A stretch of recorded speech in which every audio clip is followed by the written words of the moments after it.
Now it is my pleasure to introduce this morning's guest, Steve Adler, the mayor of Austin, who joins us literally 1 year to the day after his last time on our stage. Elected to lead the 11th largest city in the U.S. in 2014, his first run for office. He previously practiced law at a firm he co-founded in the mid-1980s and served in a leadership capacity on the boards of many nonprofit organizations, including Ballet Austin, the Anti-Defamation League, and the Texas Tribune. Yes, the mayor used to be the Tribune's board chair, and he and his wife, Diane Land, full disclosure, have been major donors, though that only increases the likelihood that I'll come at him like a spider monkey in the next hour. Always have to say that. In the late 90s and early 2000s, Mayor Adler served as chief of staff and general counsel in the office of State Senator Elliot Shapley of El Paso, native of Washington, D.C. He has an undergraduate degree from Princeton University and a law degree from the University of Texas at Austin. Please join me in welcoming the Honorable Steve Adler. Mr. Mayor, good to see you. Good to be here. And thank you for being here. Congratulations on the new space. Well, Mr. Mayor, if you hadn't run, all this could have been yours. That's how I look at it. It's good to be with you, sir. Thank you. It's good to be I think the last time, I'm going to be sure that my own phone is turned off along with everybody else's. I believe the last time I was with you, I asked you a version of the question, is the job what you expected it was going to be? And in fact, I find myself asking mayors that question a lot because you have a variety of backgrounds of people who end up in the job that you have. Mike Rawlings in Dallas had been the CEO of Pizza Hut, very different experience. Sylvester Turner and Dee Margo in Houston and El Paso had both served in the legislature, a job similar but not the same. You had not been in elective office, and we've talked in the past about whether you thought the job would be what it ended up being. So I'm going to ask you a variant on that. Is Austin the city you thought it would be? Seeing Austin from the outside is different than seeing it from the inside. And the fact is, this city is a complicated place to lead. We talked about that before you decided to run. Is this the city you thought it was, having now been in a job for a couple of years? Yes. How's that? I think that the culture that we have here is so strong. This is an innovative, creative, entrepreneurial city where it's okay to be different and people take risks. That's what keep That's Austin our brand, weird right? means. Yeah. And I think it's true, and it's strong and it pervades everything. So that's true. You don't have to be in government to know that we have an affordability issue and a mobility. Oh, we're going to get to that. I promise. Yeah. And you don't have to be in government to know where the tectonic plates are hitting in the city with respect to how we grow or how we manage growth. So right. This is about as transparent a city as you get. Right. But Austin is also very conscious of where it sits along the time-space continuum. I don't know that there are maybe there are in Charlotte or in Taos, old Charlotte versus new Charlotte. Oh, the old days of Charlotte were so much better. We're letting too many people come to Charlotte now, and they're ruining Charlotte. But there is this persistent tension between the Austin, and I think we're being a little fake nostalgic. The Austin that we think we remember is not the Austin that actually was. But we have this sense of what Austin used to be and this sense of what Austin is now, and that somehow there's a disconnect between those things. And that the need to preserve that old Austin is itself a persistent topic of conversation. Is that a legitimate talking point? But it's been a persistent conversation point since I got here. I got here in '78. Right. And the folks that got here with me are absolutely sure that the people who got here in '79 are the ones that started screwing They things ruined up. everything, They right. ruined everything. Pull the trap door up with them. Is that how that goes? Right. Everybody's favorite day in Austin is the first day they got here. If only everybody would just go to Dry Creek, everything would be better, right? I remember those days. Yeah. I was talking to somebody the other day who couched it to me as 80s Austin versus 90s Austin is always that inflection point. I rephrased it as Max Nofziger's Austin versus Kirk Watson's Austin. And, I think about the Amazon deal, and I think about the controversy in big quotes about is it a good thing or a bad thing to be in the water for Amazon, and what is it going to take for us to get Amazon? Do we actually want to be the kind of city that Amazon comes to and to do the kinds of things necessary to get Amazon? The fight over whether parkland should be used to attract the soccer team from Columbus is another one of these issues. I already heard somebody hissing. Apparently Laura Morrison is here in disguise. We'll get to her also, by the way, too. And the soccer, I hope. Is this a legitimate topic to discuss? I mean, I think of it as, it's like a Black Panther thing. We have a limited amount of vibranium. You know, we don't want to give it away to everybody. And we want to preserve the thing about this city that makes it special and singular. And somehow people think that Amazon and the soccer team are examples of us giving away the store. Well, I think in both those instances, you know, there's a possibility that you could put at risk what it is that makes Austin special. But that doesn't mean it necessarily has to happen that way, and that's why you have to develop those issues and discuss them. But, you know, the Austin does change well. I miss the Armadillo. I miss going and having beer and listening to Shake Russell play. I office right on top of where Liberty Lunch used to be. And I miss those things that are gone. But I tell you, I really like the Alamo Drafthouse. I mean, I really like going to see the movie and having dinner at the same time. And that's new. But that's Austin as well. Yeah. Austin does change well, and we're going to grow. We're 1 million people right now. We're going to be 2 million people in the city in 20 years, 25 years. We're going to be 4 million people in the metropolitan area. We're going to grow. Yeah. The only way not to grow is to make this a place where people don't want to come and live, and I don't want to be the mayor that set us on that course. Right. So the question isn't, are we going to grow or not? The question is, how do we manage that growth or plan for it? Right. The question of growth has already been litigated and resolved, right? That's not. So then, So then the question is, what do we do? So if someone comes up to you, I mean, I mentioned the Amazon deal, and I saw immediately in this audience of people who I don't think of as necessarily a bunch of old pot-smoking hippies who used to go to Dry Creek, necessarily. I mean, this is not the most old Austin audience in the world. I saw a bunch of head shaking. And, you know, my tendency is to think, really?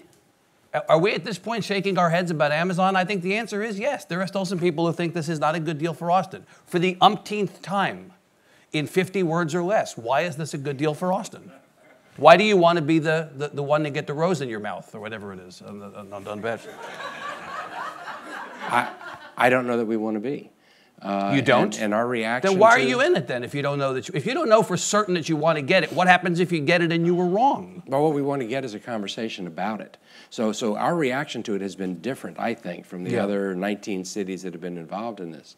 The letter that I wrote to Amazon and then published last October, as I wrote it, and gave it to the folks that were in communication with them, was a letter that said, "This is a wonderful city. This is a magical place," and I believe that. And I can understand lots of reasons why Amazon would want to come here, and its workers would want to be here. But at the same time, we have really severe traffic issues and really severe affordability issues.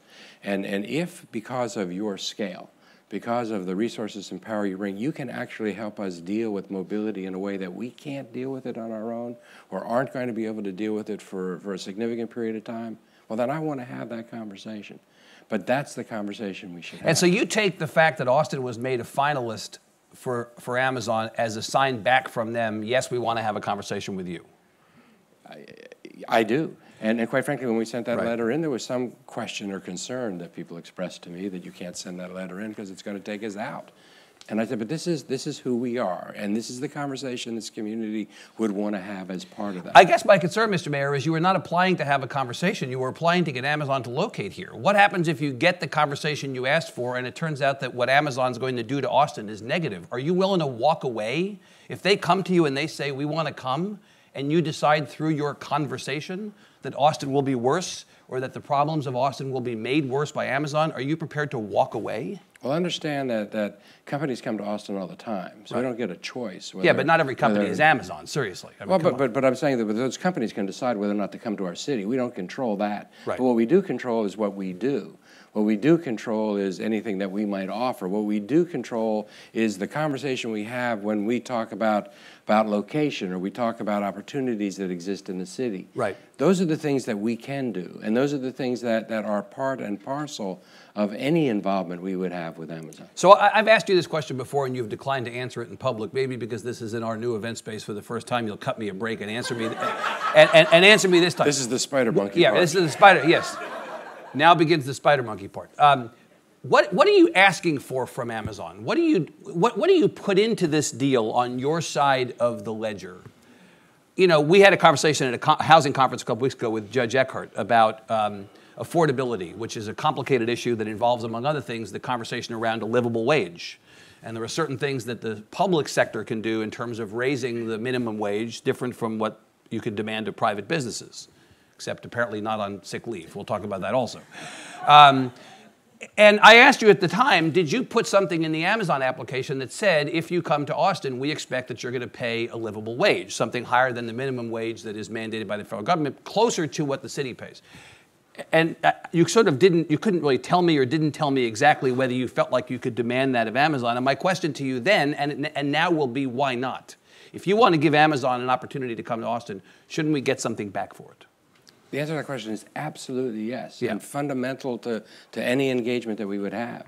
This council, a year ago, initiated a rewrite of our 380 policy, which is the incentive policy. Correct. To say we're going to tie anything that we do to the very specific community benefits that we want to be able to achieve. Right. So right now, as part of our incentive or 380 policy, there are provisions that relate to living wage. But any conversation that we have, what we talked about was only the community benefits. What we talked about was that if the city is going to in any way give anything or participate or co-invest with companies that come into our city, it is because we've drawn a direct line to community benefits that we want to be able There's to a stated achieve. expectation that anybody who's going to get something from us is going to give something to us. Absolutely. Otherwise, no deal. Absolutely. So the reputation that you have in some quarters, this is the criticism of the mayor piece, he's too cozy with developers. He's too cozy with the business community. He gives away the store too easily. That is a narrative through line that we're going to hear during the length of this mayoral campaign. You call BS on that. Yes, I mean, I can't, no one's been able to show me any vote over a 3-year period of time where that evidenced anything like that. Yeah.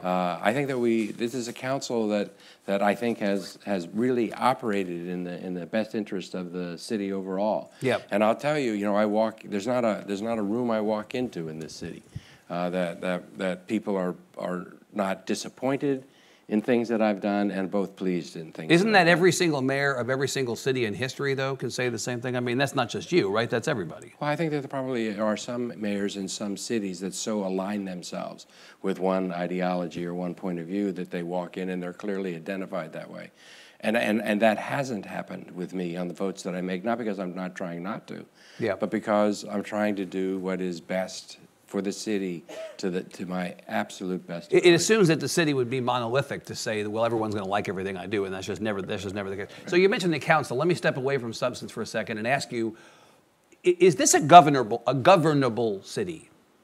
One of the conversations, again, I hope I'm not revealing anything, that we had when you let me know you were thinking about running for mayor, and I when you were still our board chair, I said, you really want to be mayor of the city? I'd rather put a sharp needle in my eyeball. I remember the imagery vividly. Because you were going to 10-1, and you actually saw 10-1 as a feature and not a bug. I saw it as a bug and not a feature. I thought all you're going to do is create 10 independent republics. They're going to all be warring with one another. And you've actually said that you think that the structure of the city is actually working, the new structure, that you've avoided ward politics. And we have, and that was the fear. So when you look at other cities or counties that have gone to a district system from an at-large system, most of them, almost all of them, fail in the first 2, 4, 8 years because it devolves into a ward politics system. And that's one of the reasons that I ran. And we have not done that here. This is a council that by and large has really focused on city policies and doing what is best for the city. And we have not had 6 districts that get together and say, I have my little pet project. If you vote for my pet project, I'll vote for yours. And then we show up and we do 6 pet projects that don't work for the city's You think everybody who has been elected to represent their piece is thinking about Austin, not just their piece? I think everyone is. Yeah. You like the council as it's currently composed? I do. I think it's done great work. Right. Is a weak mayor system a good thing? And is a weak mayor system a wives' tale in the sense that it's only as weak as the mayor? In other words, you have a city manager system. You know, in some cities, the so-called weak mayor system actually has a strong mayor, in the same way that Texas has a weak governor state, except when the governor chooses not to be weak. Can you talk about how do you perceive that? Well, I think that the difference in the two forms, a strong mayor and a strong city manager, is who it is that's CEO, obviously. Right. In a strong mayor system, the mayor is the CEO, and in our system, the mayor is like chairman of the board, and the manager is the CEO. CEO, right. So the question is, what powers do they have? So in cities where the mayor has absolute power to appoint department heads, or department heads appoint to them. That's a very real power. There are very real identified powers that mayors and strong systems have. In the city of Austin, I have no greater power than any other council member. Correct. None. Which means that any power that I have is power that is given to me by acquiescence or participation. Right. And that's a very different system, to be able to walk into a room and say, I have these powers. Right. Or to walk into a room and say, hey, collectively, don't we want to try and do this? Right, but you do have this one aspect to your position that's vastly different from those members of the council, and that is you're elected citywide. That's and right. you have the power of the bully pulpit in the, kind of mind's eye sense, right? That you have an ability to convene the community. Two significant powers in the mayor's office. It is the power of the bully pulpit, to be able to talk about values or opportunities in a way that the community will hear. Yeah. And then the other power is the power to convene. Right. If I get on the phone and ask people to come to a meeting, usually people will come. Usually. Usually. Let's talk about those values. We have a few jobs open here at the Tribune, and I'm not asking you if you want to take one. But we've had a bunch of job candidates come through from other cities, and we had a candidate of color come through from another big city in Texas who expressed great desire to work in Austin and work for us, but reservations about living in Austin. She said, really, living in Austin as an African American is the only concern that I have about possibly working at the Tribune. And I said, tell me more about that. And she said, this is an enormously racially and economically segregated city. For a city that has progressivism in its brand, Austin is unspeakably segregated from a racial and economic standpoint in 2018. Is she right? Look at the room. Look at the room. Well, we didn't cause this. I understand. I understand. And none of everybody was invited. Is Austin invite everybody? I think Austin invites everybody the same way you invited everybody. Yeah. But there are institutional issues. You didn't create this. It is the legacy of things that have happened for decades and decades. And while we didn't create it, we do have the opportunity not just to accept it. And that has been a priority of this council over the last 3.5 years. What have you done to fix the problem? We've tried to change, well, we've tried to send resources to areas that didn't have them before, resources to people and communities that haven't had them before, to try to provide equity in access to opportunity. Yep. We have tried to increase the affordability in the city, certainly at the lower levels, so that we maintain diversity in the city along lots of different levels. We have created an equity office within the city for the very first time that takes a look at everything that the city does with a lens to equity. We have now are sending hundreds of people through trainings associated with institutional racism and systemic inequities. Right. In fact, you have a task force, the mayor's task force on institutional racism and systemic inequities, right? We did. And it's produced a report. It produced a report with like 256 recommendations. How many of those have been implemented? 60, and 90 are in process of being implemented. Because that's a criticism, specifically on this topic, that you all have convened a task force to study the problem, but you've been slow to implement solutions, and it's been compared, at least to me, to the state legislature studying school finance for the 80th time when we know what the problem is, just fix it. Right, and I hear that too, yeah. And it is just too easy a thing for somebody to retreat to, because we've all heard that argument, and it's easy for people then to nod their heads. Yeah. But that one report, 60 things have been implemented, 90 are in the works of being implemented right now. Right. We have moved millions of dollars toward affordable housing in this city. Yeah. We have moved resources. We have staffed new departments that now have equity tools that are being used to review the decisions that the city makes and implements. That kind of thing has never happened before. Yeah. I mean, on this question of affordability, let's stay with this for a second. So as we talked about the other week with Judge Eckhart, this is really, the question of affordability is really a question of a bunch of different issues, all kind of in the same bucket. Housing, transportation, poverty and income inequality, and the wage question are kind of all in this universe. And in essence, it's like one affects the others. You can't do one without affecting all the others. How much power literally does the mayor or does the city government have to impact those issues? Because, again, those things are things people can talk about during campaigns more easily than they can actually affect them in the space of a 4-year term as mayor, right? These are long-term issues, and as you say, they go back many, many years. You didn't create the affordability problem, and you probably won't solve the affordability problem. So what can you actually do?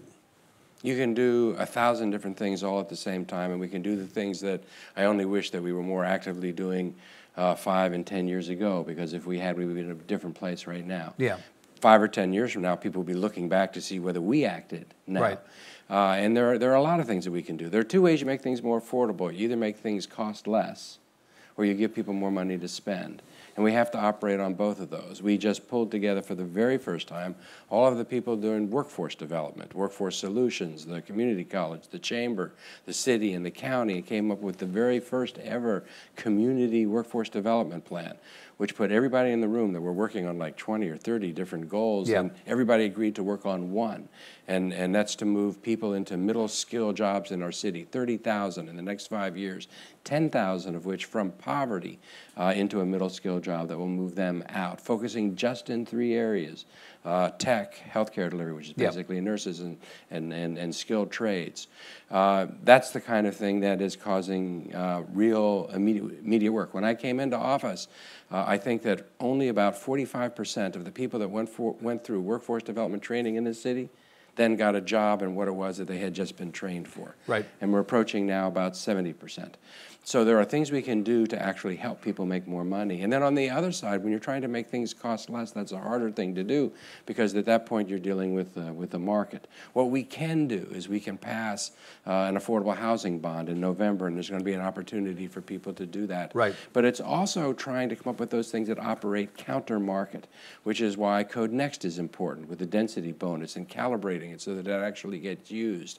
We're out raising money right now with respect to the Austin Housing Conservancy, so that we can get into the market and preserve some of the workforce housing that otherwise is going to be lost and gentrified, using a tool, a partnership that no city in the world has used, but there are cities all over the world watching to see if we can make it work here. There are 1,000 different things we should be doing, and none of them by themselves can solve the problem. Can solve the problem, or have a big impact, but all of them together collectively is what we have to do. And Mr. Mayor, that list, as long as it is never going to be enough anyway, even if you accomplished everything on that list. I mean, the fact is, on transportation, there's a lot that you may want to do on transportation, but it's really a state issue more than it's a city issue, and you can't make the state move. You can't fix I-35 yourself. You can't deal with a lot of transportation issues yourself. That's true. On the question of income inequality or a livable wage, people can argue about what that should be. The city can make a policy of, we're going to pay public sector employees X, but the fact is you can't force the market to increase the minimum that they pay, or that you can't change the federal minimum wage. Only when the market is contracting with the city. So we can impose that requirement if you want to do it. Right, but the reality is the majority of people who live in Austin don't work in an industry or for an employer that will benefit from your good intentions on That's that, correct. right? So there's a limit to how much you can actually do. That's correct. Right. And I mean, it seems to me that that's really the challenge, that affordability, no one wants things to be less affordable. Everybody wants things to be more affordable.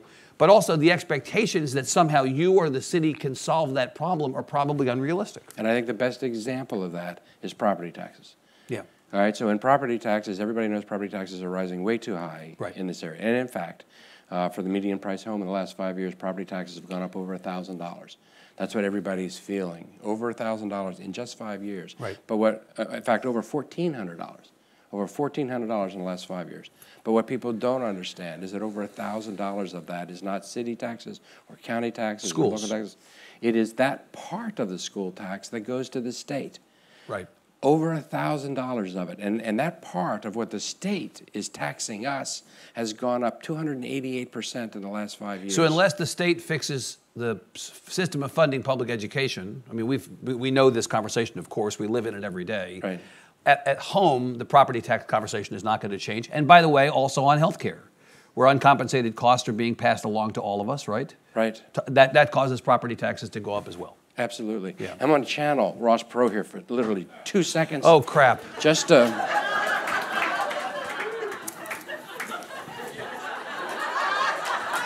this is the state property tax over the last 5 years. And here's the city. Just pictures? Okay. I don't like your charts, but I like how spry you were getting up to get them. I thought that was actually... That's not bad for an old guy. I thought that was actually pretty good. On the property tax question, I was going to come to this later, but let me ask about this, because I was going back, and this is how I spend my time. I was watching your old campaign ads over the last couple days. Because my question was, he's running for another term. I really should ask him, did you do everything you told us you were going to do the first time? And there was an ad in which you said, I mean, many ads, but there was an ad in which you said, we need to reform the property tax. And I thought to myself, 2018 me thought, if 2014 me were watching that ad, I would be like, you can't reform the property tax. Really? I mean, like, what are you going to do? And plus, 2018 me is thinking, and you didn't do it. Isn't that a ding on you? Well, I would say what this council has done is it implemented the very first property homeowners exemption that the city has done in a material way. Every year we've been in office, we've increased the exemption for seniors and disabled. And the other thing that I've done is I've used the bully pulpit of this office to talk about that problem. Right, but if I said to you, if I were running against you and I said to you, Mr. Mayor, you said on October 9th, 2014, that happens to be the date, in an ad that is now available for everyone to see on YouTube, that you were going to reform the property tax, did you? Your answer is what? I would say that I would say that we have done everything that was available to us. And continue to push it. It has remained a priority because it's a big issue for people that live in this community. You know, the legislature debated whether the voters of a community should be able to vote on an increase in the property tax above a certain percent. The Senate and the House couldn't agree, and then Governor Abbott said, hold my beer, I'm going to give you an even lower percentage. 2.5% is part of his campaign for re-election, which is probably never going to pass the legislature since they couldn't even agree on 4 or 6%. The theory here is that the voters should have a say. My question to you is, what's wrong with the will of the voters? Don't we like when the voters approve things? Don't we want to do things that the voters like? Why is the premise that voters should be able to vote on an increase of the property tax above a certain percent a bad premise? It's horrible in this state and dangerous because it is a misdirection. The fact that you and I are talking about whether the city taxes should be limited at 8% or 2.5% without a vote is something we're talking about because state leaders don't want to talk about the fact that the state property tax has gone up 288%. Well, there is no state property tax. Well, there is a state property tax. It's the tax that the state gets through the schools. School tax. So you're rebranding the school finance dumpster fire as a state property tax. Yeah, that is exactly what it is. This is budding. The school district doesn't have a choice, effectively, whether or not it charges that tax. Right. And as property values go up, and the cities and the counties lower their rates as property values go up, school districts can't do that. So the rate stays high, which means you generate tons more money, which you would think would add a lot more money to schools, except the state takes that extra money. So if the state agreed to fix school finance, would you agree to let the voters vote on a property tax increase above a certain percent? I would tell you, if the state fixed the school property tax, we wouldn't be talking about property tax as a problem in the city. We wouldn't be talking about it because it is not the cities or the counties that are doing anything to give us pressure on property tax system. Right. In fact, the state of Texas will get more of our city property tax dollars this year than the city gets this year. On this question of whether you did everything you said you were going to do in 2014, what's the case for your reelection? Everybody who runs for office says, I'm going to do these things, and then 2 years or 4 years later they say, send me back to finish the work. I think that if you Why didn't you finish the work the first time? Well, shouldn't we have high aspirations for the people in public office? Well, I mean, what's left to be finished, and why didn't you finish it? I think that the challenges we have were not 2 years or 4 years in the making. It's going to take us longer to fix them. But we have focused and done big things and real things in ways that we have not done before. If you go back to my campaign website from 4 years ago, there are white papers on each one of these areas, and I said the things I would work on. And if you go to those white papers, you will see that I have done pretty much everything that was on those white papers. What leads you to believe that in another 4 years you can get to solving these problems any more than you did in the last 4? In other words, if the plan here is send Adler back into office because he will finish the job, why should we think that you will finish the job in the next 4? So on transportation issues, on mobility issues, the city over the last 20 years, we passed a bond 2 years ago that was larger in size than the city had done cumulatively over the preceding 20 years.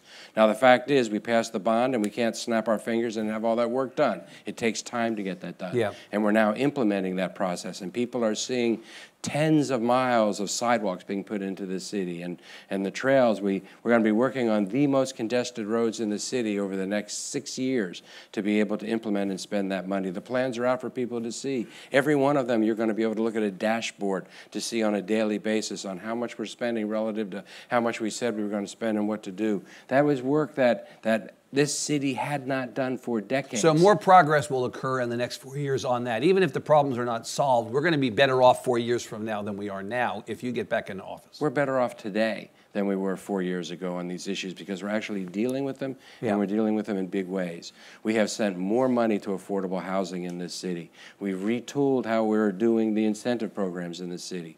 We're redoing the land development code in this city. We're redoing the mobility options that we have in this city. We're moving forward on the big things. I wish we had been doing that kind of thing 15 years ago and 10 years ago because a lot of what we're dealing with today was foreseeable. Well, it has a long tail. All that stuff has a long tail, and in fact, the ultimate beneficiary politically of the work you're doing now may be the mayor in 15 years. I hope the whole city in 15 years. Yeah. What's the best thing that you did in the last 4 years? What's the one, I'm going to make you choose. What is the one best thing you did as mayor that has made Austin better in the last 4 years? I think it was maintaining the culture on the city council where everybody pulled in the same direction. We didn't devolve into a ward politics. So it's a process thing? That's the best thing you did? You know, when I ran for this office and I talked about process, everyone said, you can't talk about process, you'll never get elected. And I hear that. Right. But what we have done, I think, is we have taken very real and big steps with respect to affordability and mobility in the city. If you were so focused on process, why'd you screw up the city manager search so bad? That was like a bad episode of Benny Hill, with all the city manager candidates running around the city with fake mustaches on, trying to avoid the press. How did you screw that up so bad if process was your focus? Not our proudest moment. That's like the understatement of the decade. So that whole thing was happening, and I was thinking, this is a prank. They have to be pranking us. They could not have deliberately screwed this up as badly. Well, what we knew is that when you do a process for an executive search like that at that level, if you make candidates public before they get to the very end of the process, you're going to lose candidates. Yeah, but transparency always trumps everything, doesn't it? I think in this instance, we made the wrong decision. So you wouldn't do it again, to say the least? I would not make the decision the same way. Right. Can I ask you if the Austin policy to require private employers to do paid sick leave is going to be a regret in 4 years, if you actually get there with it? Because Paul Workman wants to ram it up your nose in the next session. The bathroom bill discussion is instructive, I think, during the last session, where the fault line became what we can require of private businesses versus what we can, whether or not we should, require of people on the public side. What you've done is taken the extraordinary step of saying, unlike with the minimum wage issue, where we're just going to pay people on the public sector what we can pay, we can't affect business on the private sector, that you're going to require private businesses to do paid sick leave. How can you do that? How can you require them to do it? The same we just did. You know, the minimum wage, I think, argument is instructive. There are cities in the country that are establishing minimum wages where their state governments are not doing that. We can't do that in Austin because the state legislature hasn't given us that power. I guess I'm asking, why is it a good idea to mandate behavior by private businesses? It's a good idea to not have sick people going to work. We can't have people that are in restaurants serving food when they're sick. There's a public safety issue. Our public health professionals came to us and said, if we had sick leave that was universally available to people that worked here, we would be a healthier and safer community if we did that. That's why you do that in the city, because there's a public reason to do that. It is something that makes us a better city to have sick leave available to the workers in our community. But what about the pushback you're getting from business? Not like big evil corporate America, but like Amy's Ice Cream and Book People and Chez Z, iconic Austin businesses who say, Mr. Mayor, we love your heart. The head in it's your head that's the problem here. You're not thinking this through. This is a good idea in theory, but the implementation of this is problematic for Austin and for the economy. I mean, nobody wants people to be sick going to work. I don't want people at Chez Z who are sick serving me food, or at Amy's Ice Cream serving me ice cream. I stipulated. But is this not, from a public policy standpoint, a hornet's nest? And aren't you just inviting the same legislature that put a target on your back last session to put a target on your back again this session? So I've had the opportunity to speak with a lot of the small businesses, and I did, and I understand the concern, and it's real. But when you look at the over 40 other cities that have already done this, and the over seven states that have already done this, the impact on businesses that is being reported is nothing like what people fear that it might be. So if you look at the actual data and the actual evidence, it just does not bear out. And I have no reason to believe that it's going to happen here differently than it happens in other places. Now, I think that, I've heard the same thing you've heard. I've been through several legislative sessions. But we can't decide what we do here or not do here. We can't decide whether to do right here in the city based on whether or not the state is going to preempt or flip us. You fully expect that. You fully expect that to happen. Well, I don't think we've ever been in the position before where the state has actually looked at preempting something that is popular with people around the state. And I think it's going to be an interesting discussion to see. There are other cities right now, I think, that are looking at doing the same thing prior to the next legislative session. And it'll be interesting to see what happens in the legislature when the legislature starts considering preempting cities on something that is popular. Yeah. Unfortunately, on the immigration issue, when you pull that across the state, it doesn't have the same popularity that providing everyone the ability to have sick leave, earned sick leave does. Yep. So let's see how that plays out. But didn't you say, though, when the American Statesman asked you a couple of weeks ago when you announced for re-election, when they asked you the version of the what are your regrets question, you said, I wish that in the end the Uber and Lyft issue had been handled differently in a way that did not tempt fate with regard to the legislature and preemption. You wanted to solve that problem. Isn't this basically walking into that same trap? Paul Workman literally has a bib with your picture on it and a knife and a fork. They're just lying in wait.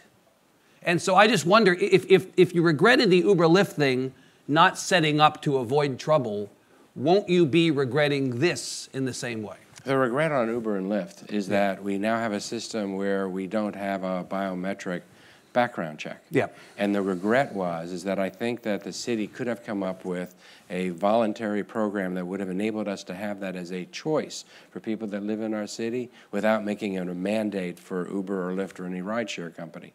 That was my regret. My regret is that we didn't affect the innovative, creative, cross-platform, third-party validator badge that we could have done. Yeah. That was my regret.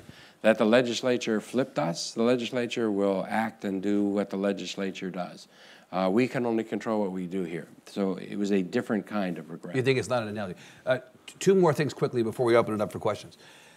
Increasingly, mayors are being put in the position of having to play at the federal level, not just at the state level, on a whole bunch of issues. Climate is one. Sanctuary cities is another. There was that famous walkout. You were not part of the original invitation, I think, to the White House, but you were part of the group of mayors, the delegation of the U.S. Conference of Mayors, who were in Washington when a number of mayors said, we're not going to go to the White House over the sanctuary cities issue, I believe, right? There was. Can you imagine? We planned a U.S. Conference of Mayors, a big long session with a lot of the women mayors speaking to the assembled group about Me Too issues and how that impacts governance and how we should think and how we should feel. Yeah. And it was during that session that the White House invited the mayors, most of the mayors. Yeah. I was not invited. Isn't it? Part of me thinks I elected you to be mayor, which means I elected you to be focused on what's happening locally, and yet you've spent a lot of your time over the last 3 years and change focused on what's happening at the state level and focusing on what's happening nationally. And shouldn't you turn your gaze away from all that stuff and toward this? Or is that this? Are they the same thing? I spend almost all my time working on local issues and working here, and I'm here. But I will tell you that some of those international and national issues are local issues for us. Climate change is a local issue for us. We have worked on that. People in this community have worked on that for decades. And for the federal government to back away from the Paris Accords and those agreements does not mean that the city needs to. And at this point, frankly, cities around the country and around the world are looking for Austin leadership on that issue. But that is consistent with who we are and the values that we express and what we do. Sanctuary cities and immigration the same way. Right. I don't get involved. Mayors don't get involved in that issue. Some do, perhaps. mayors don't get involved in that issue because they want to have a national issue or an international issue. Right. They do those things. Immigration for us and sanctuary city issue for us was about keeping our community safe. It was about trying to get the back of my police chief and our public safety professionals that were telling us that it's going to compromise trust in your city. All these are local issues. You just have to fight the local issues in whatever battlefield it is that's going to best advance the local, and that's why we. So even though the border wall doesn't directly impact Austin, indirectly, the border wall is enough of a concern for the city of Austin and for the citizens of Austin that you go there by saying that the city is not going to do business with future contractors on the wall. It is about trust with the people in our community. Right. We have, women that show up at our rape crisis center safe. The number of those women that are now reporting those crimes, referring them to the police, has gone down by half because they're afraid to make the complaint. You believe that's a byproduct of the coming sanctuary cities legislation, or the implementation of it. It's still litigation, but that's what you think. The loss of trust in our city, where people are afraid to come forward as witnesses or complain, that makes us less safe. Why is Laura Morrison running against you? If you're all that in a bag of chips, as you've just told us for the last 35 minutes, why is Laura Morrison running against you? I think you need to ask Laura that. Yeah, but I'm asking you. What is your theory of the case? I don't have a good answer to that question. I think that Laura has gotten involved in a lot of the Code Next issues that are happening in this city. And I think that she has There are a bunch of concerns. people pissed off about Code Next. I'm not telling you that for the first time, right? That's correct. Right. Are they wrong? I think that they are, because I think that we're involved in a process right now to come up with a rewrite of our land development code. Under our existing land development code, we're having too many displacements. We're having too much localized flooding. We're losing people and we're losing communities. There are lots of problems with our land development code. Now, I hear the concerns in neighborhoods about losing neighborhood identity, and I don't think this code is going to do that. You think it's not density versus neighborhoods, it's density and neighborhoods? Absolutely. You think you can do both? I think you can. I think you focus on the corridors and in the centers. You don't go into the neighborhoods indiscriminately, and I think that's the code we're going to have. So when I hear people express concerns about Code Next, I hear that, I understand that. My difference is only that I don't think the votes are on the council to do the things that people are afraid of at either extreme of this. I just don't think that's going to happen. I think we're going to come up with a measured rewrite of the land development code that's going to make it so that it doesn't cost as much or take as much time to be able to go through, that we're still going to have the protections, in fact, additional protections than the ones we have today. So I understand the concern with respect to Code Next because people don't know where it's going to end up. Mr. Mayor, last point. The criticism of you seems to be this. He came into office as Elliott Shapley's former chief of staff. Couldn't get to the left of him. He came in running as a progressive champion for Austin's values, and now he's being challenged in theory from the left because he became the thing he despised. He got into office, and those progressive values and that history as Elliott Shapley's chief of staff went by the wayside because campaigning is different from governing, and the practical realities have disappointed the people who elected you to office to begin with. That, to my mind, is the theory of the case, of the Morrison challenge. So what do you say in response to that? That if you look at everything that I have done, I have stayed true to exactly what I said I would do. I'm part of a council that implemented the first real living wage and raised for workers within our city, gave health insurance to even part-time workers in our city. The positions that I've taken have been progressive because that's always been my background. I lead internationally on climate change issues in cities. I was elected vice chair of the Democratic Mayor's Caucus nationally in the city. So I hear that, but I think that if you actually look at the things this council has done and the votes that I have made, I have remained absolutely true to the things that I said I would do. Okay. We're going to go to questions for the balance of our time. Agnes has a microphone. The intimacy of this room allows for probably a faster delivery of the microphone, but please ask questions, don't make speeches. Yes? So if health and safety is the main priority for this recent paid sick leave, can you speak to the increased crime, decreased police, lack of contract, and no police chief? And what is that a priority? The police contract has come up along with Code Next by the critics of your time as mayor in terms of you're not showing leadership. You're not stepping up and showing leadership. You're not making good deals. What do you say about that? Well, you know, as again, what happened with the police contract in November was an issue that I think primarily concerned the budget. We pay our police officers right now more than anyone pays police officers. We pay 13% more than number 2. And we do that, and it's good to pay our police officers more than anybody else because we get the best talent that way, which is one of the reasons why Austin is in the top 4 safest cities for violent crime in the country. We are a safe city doing a really good job. But the question is, do we need to pay our officers 13% more than number 2?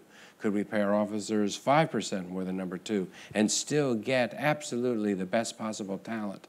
So when we were looking at the contract that came to us, which took it from 13% down to 10%, I asked our staff, I said, one of the things we want to do is we want to increase the number of officers because we want to increase the ability to be able to do community policing in the city in ways that we don't do it now.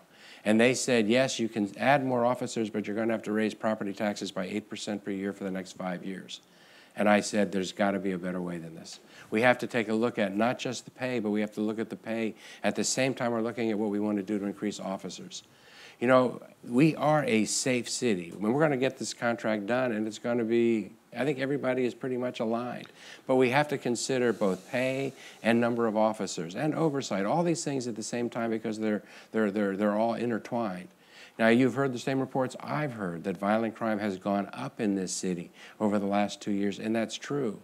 But most of that increase in violent crime is due to domestic violence. It's domestic violence, and increasing the number of officers isn't going to help us with that. So we have to take a look at where the crime is increasing. But even increasing, we are still in the top 4 safest cities in the entire country. Now, we have a police chief, and I think Brian Manley's doing a great job. He's an interim police chief. But I think we were going to bring a new city manager, and I think it's real important for that city manager to pick his police chief. Well, can you sell the city of Austin as part of your re-election on paying cops less? Even if the ultimate goal of doing it is to give you the ability to have more people on the street? I don't think you run on paying people less, but I think you can say that we're going to increase community policing in this city. And I think that's an important thing for people in our city to be able to see. I guess the question is, will people hear the second half of that sentence? I don't know whether they will or not, but if the right thing to do for this city is to take a look at expanding community policing options, and that's where I have to be focused. That's the only way regardless of what that messaging okay. is. Ma'am. The big story last night on the Austin American was about the Waller Creek Tunnel. And as someone who does not have a project engineering background, it seemed like it was a surprise that it was missing rebar, that it was substandard. Were there monthly inspections? How do we get to the end of the project and find out, oops, it didn't work? This is one of these things where the mayor may not be in the details of this, but the fish rots from the head down, right? The public's perspective on this is, how the hell did you not know? And they want you to answer it. They don't want the person who works for you to answer it. They want you to answer it. And the answer to that question is, I did not know. And the story, I had a little bit advance notice for coming out in the story, but I think that this entire council is asking that question.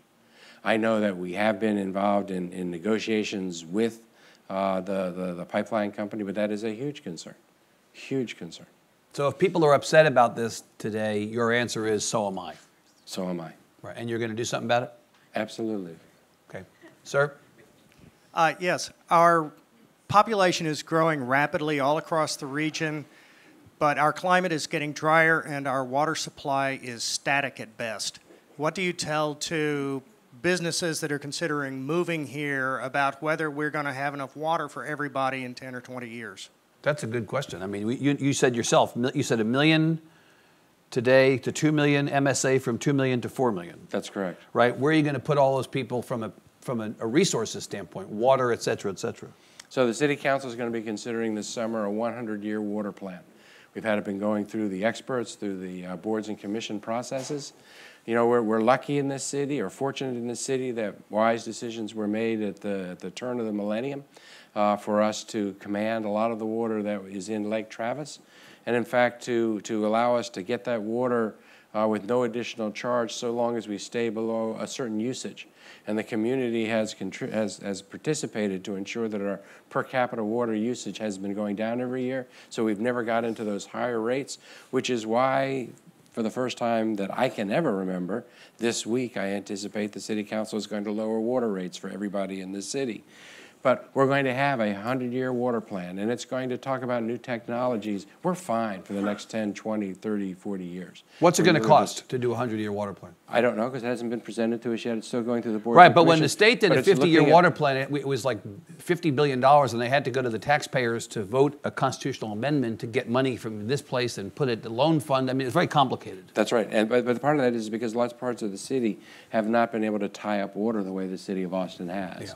But we're going to be looking at aquifer storage and other new technologies, so that we take the water that we have, we can store it in ways that we're not storing water now. Come back though to this thing that we made earlier. You know, we have a limited amount of vibranium reference. At the end of the day, maybe we don't want 2 million people to be here. Have you asked yourself that? Yes, but there's only one way to stop people from coming here, and that's to make this a place that people don't want to live in.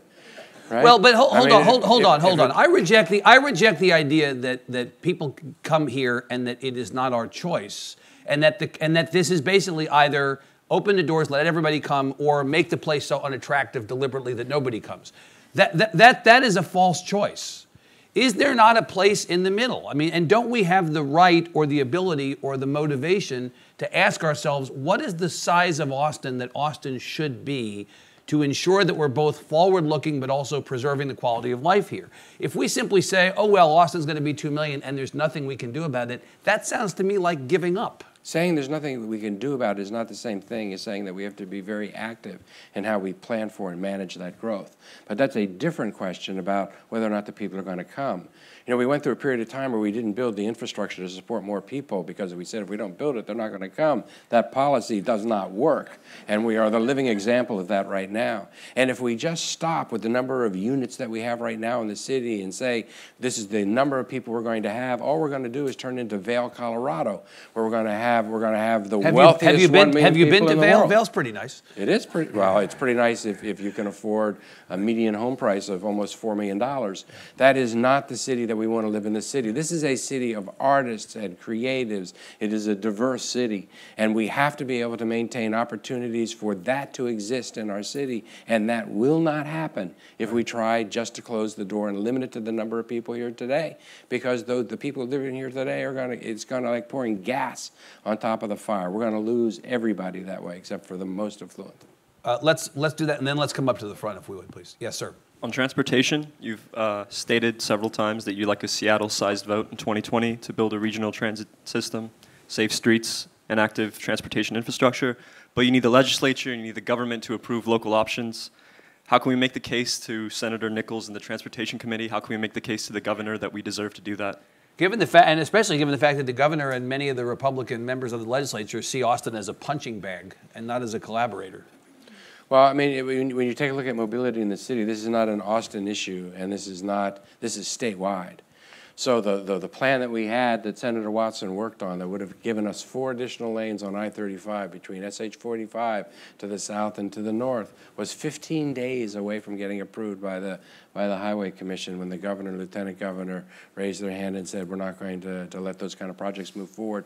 But on that day that the I-35 was put to the back burner, there were 14 other projects in other cities around the state, including the road in Dallas that I think may be as much, if not more, congested than I-35, also fell off the wayside. This is not an Austin issue. This is a state infrastructure issue, and we're going to have to rally the entire state to say to the state, help us with this. And if you're not going to help us with this, then please get out of our way and let us do this ourselves. You look at us, on the day that we did our $720 million bond election, on that day, biggest bond in the history of Austin, Texas, Seattle did one for $56 billion. Phoenix did one on the same day at $27 billion. Nashville, progressive city in a Republican state with a Republican governor, went to their legislature, and the Tennessee legislature gave the local region the ability to be able to do what it took for them to be able to do a $7 billion regional plan, if that's something they want to do. So what's the difference? And it's going to be voted on in Nashville in May. What's the difference then between Austin and those places, or Texas and those places? I think the willingness of their state leadership to actually do things on the ground that will fix the mobility challenge that we have statewide. Your constituent, Greg Abbott, is the problem. Well, right now, I think that the governor or lieutenant governor have the ability to be able to move this forward, and I hope that they will. And I hope that now that we're past the primary season and then we're past the election. Oh yes, politics is over. I agree. And then it's an opportunity to be able to talk to people and use the bully pulpit, because this is what people should be talking about in our community. We need the state to either help us or to get out of our way and let us help ourselves. Mr. Bullock. Yes. Mr. Mayor, if we're to reach our climate protection goals, we're going to have to really work hard on electrifying our transportation system. It's a huge part of our footprint. When I visit New York, Chicago, LA, all the city police vehicles are all hybrids. Yet we're still buying gas guzzlers here. We buy a few electric vehicles, but we're not really committed to electrifying our transportation system that the city has control over. How do you see us moving better to reduce our Do you carbon accept the footprint? premise that this is a problem you can solve? It is a problem that the answer, we can't solve the problem, but we can do very specific things. He's suggesting there are things you can do, and there are things you can do. There are absolutely things that we can do. But in order for us to meet our climate change goals, we have to first work with the energy generation portfolio that we have. We need to close the coal plant in Fayette. And we're in the process of doing that now. And that, again, is new movement that's happened in this council over the last 3 or 4 years. But the electrification of our fleet is absolutely something that we have to move toward. And it's escalating, but we're not there yet. We need to improve the infrastructure that exists in the city for us to be able to do that well, and we're doing that too. And we need to increase the number of people just out in the community that are using electric vehicles, because that becomes, again, one of these chicken and the egg things, where you need the users to be able to increase the infrastructure, but you need the infrastructure in order to be able to increase the users. That's a priority for me too. Is that it? 9 o'clock? It is 9 o'clock. I'm sorry that we are limited in the number of questions we can take. Fortunately, our mayor lives in our community, and if you don't like what he does, go to his house. You want to get your question answered? He'll answer it. We're very fortunate to have had him here. We're very fortunate to have had you here. Please give him a big hand. Thank you very much for coming. Thank you. I enjoyed it as always.